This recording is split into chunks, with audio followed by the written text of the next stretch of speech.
Okay, now that was an episode of Dandadan if I have ever seen one. Ladies and gentlemen, we are going to go full bore on episode 9 of Dandadan. So make sure you have your turkey, your gravy, mac and cheese and rolls. Happy Thanksgiving, y'all, because this is about to be a full course dissection of one of the craziest episodes yet. Breaking down everything from Momo, Okaroon, and Ira, all the way to Serpo and that crazy final fight. I challenge you to get this video to 1,500 likes, and let's see if we can get 15 people to hit that subscribe button too. If we do, I will do a stream this week reading through some of the Dandadan manga with all of you in the chat. So let's get to it. And guys, GamerSupps is having a Black Friday sale, so it's the perfect time to use my creator code. With every purchase of a tub, you will get a free waifu cup. I chose the new Mile High Club one because don't judge me, and the new Acid Rain flavor. Even better though is that while supplies last, they'll even throw in a patch with your order so you can rep your big titty flight attendant who works on a plane that smells just a tad weird. And remember, use code CTACTICS to get 10% off all of your orders.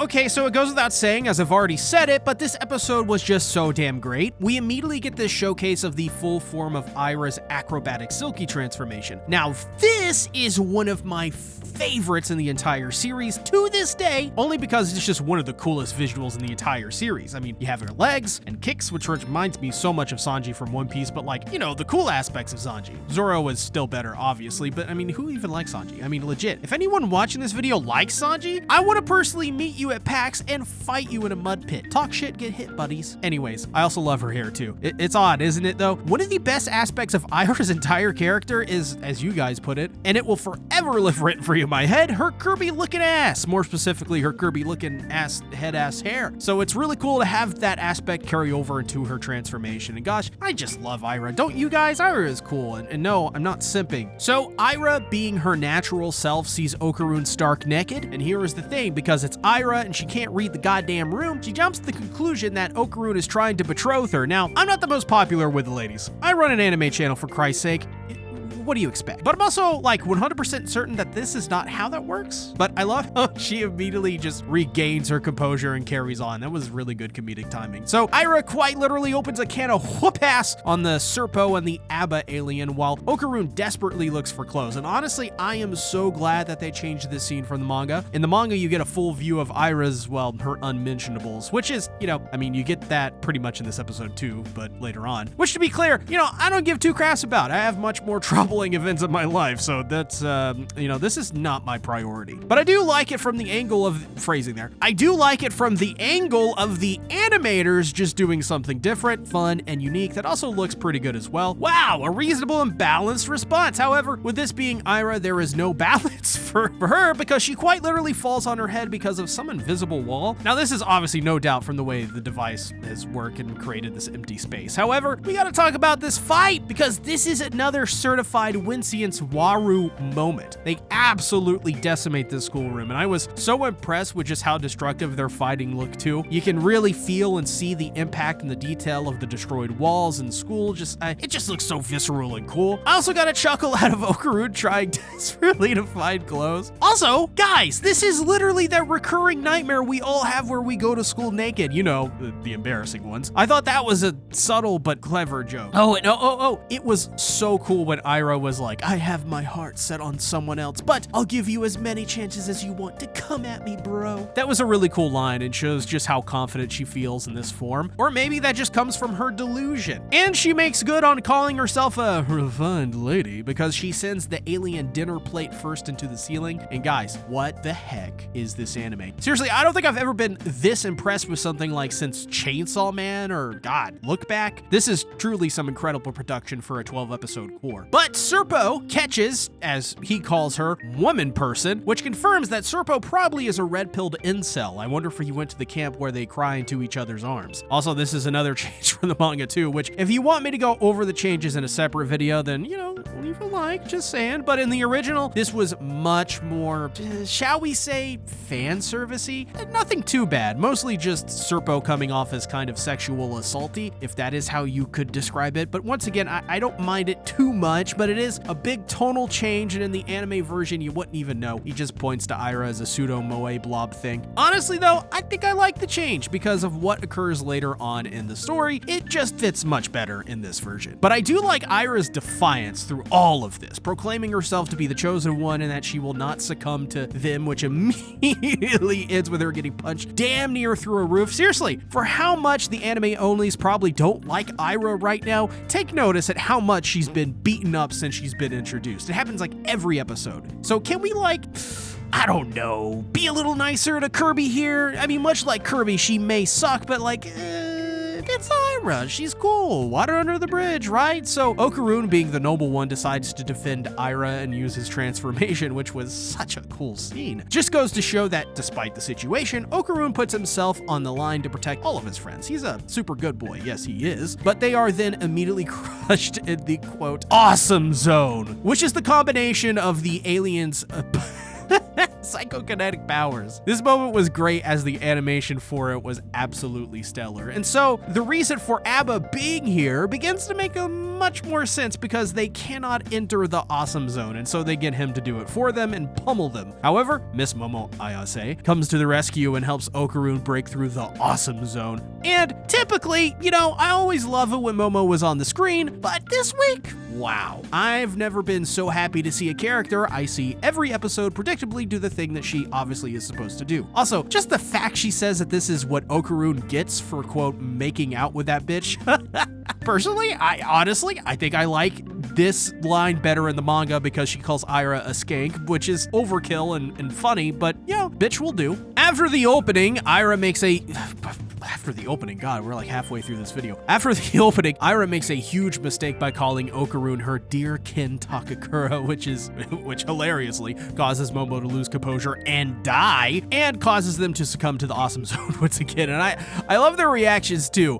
We are not sure what is going on, but this is good, right? Yeah. So the Serpo decides that after ABBA gives up, to drill into his noggin and turn him into a pretty awesome looking bug creature. And holy mother of God, this entire initial fight was just so damn good. Winston's Waru has quite literally done something I think many people have deemed impossible. Adapt Dandadan better than the manga. Like, how? How is that possible? This was all just so well done, from the voice acting, the Takakura joke that kills Momo every time. It was great, to all of the action and everything. I mean, I even love the whole jealousy angle they play with Aira and Momo here. It's just also fun and not at all grating. I bet everyone watching $1 million that if this kind of thing were in any other anime, we'd probably be hating on it. Because that's what we do. We're haters, man. At least that's what my comments tell me when I say something even remotely negative.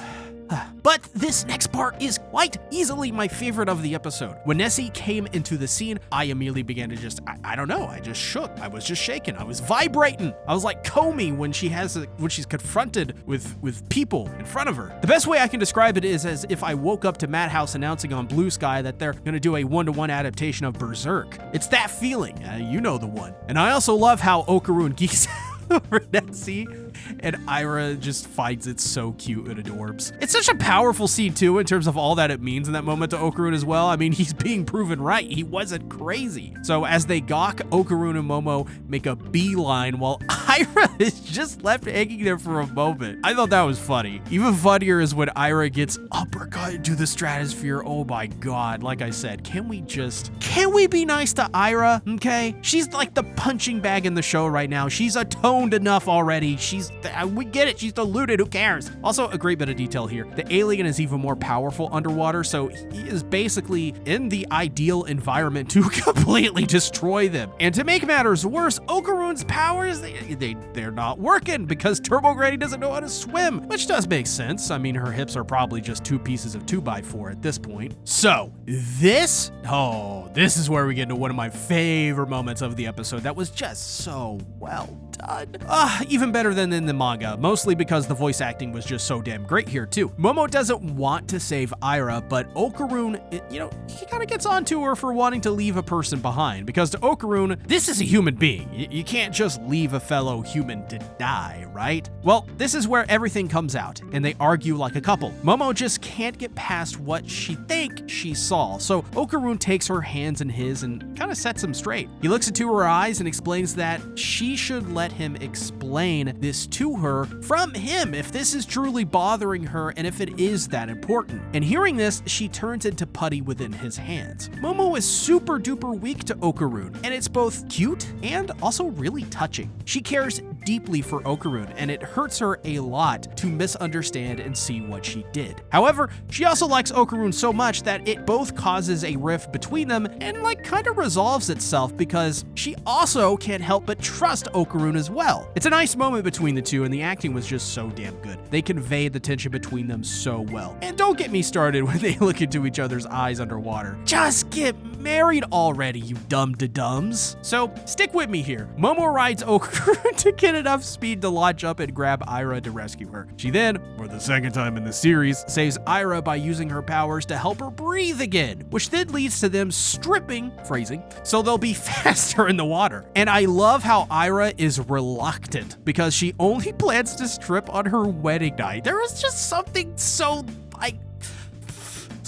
plain about Aira. She's just so religiously traditional. It's almost too ridiculous to believe with the way she acts. But I mean, she is seriously that deluded, and I think this is brilliant. It's fucking hilarious. But long live Aira! All hail best girl who also is a Kirby looking ass. So to the pleasure of all those simps out there, everyone is naked when taking on Nessie. So zooming through the water, they take note of Nessie's weaknesses, which is his attacks. They have to be used underwater, and they have to, take in the water, so it takes time and all that, and it's not as consistent as, it seems. But this, what the hell, what was I saying there? This allows Aira to dive kick on the Nessie alien hybrid, but I think it was called like the Dover alien or something like that. But once again, she is sent flying into the ceiling of the school, and seeing that the alien is about to finish Aira off, Momo and Okarun make a daring rescue to save her. Then we get, oh my god, the best and most badass part of this episode. They are all separated, and Momo comes face to face, and while holding her breath, she simply puts out her hand, beckons to it to come hither. Momo, oh god, she is just so freaking awesome. She'll fight an alien. If she has to, she'll do it. and she has got Nessie's number, because she uses her powers to allow Okarun a runway to beam through the alien and save Momo and Aira and saving the day. I also love the touch of the still frames that were incredibly detailed. These were beautiful. They didn't have to do that, but they were so high quality and added so much to the final moments of this episode. However, not all is well. At the end of the episode, after defeating Nessie, Okarun and Momo are teleported into the middle of the hallway naked and on top of each other. They're like wet. Oh my god. Probably wasn't a good thing. Momo literally says, "Thank you for being hard." How in the hell are they going to explain this? I have no idea, but what I do know is, wow, this episode was a certified banger. Let me know what you guys thought about the episode, and remember our challenge. Let's push for 1,500 likes and 15 subscribers, and if that happens, I'll do a stream on this channel reading through, until whatever was covered in this chapter, chapter 24 or something like that of the manga, and probably some other manga too. So make sure to check out Gamer Subs. Get that Black Friday deal going on too. Don't miss out on free stuff. Thanks for watching. Bye-bye.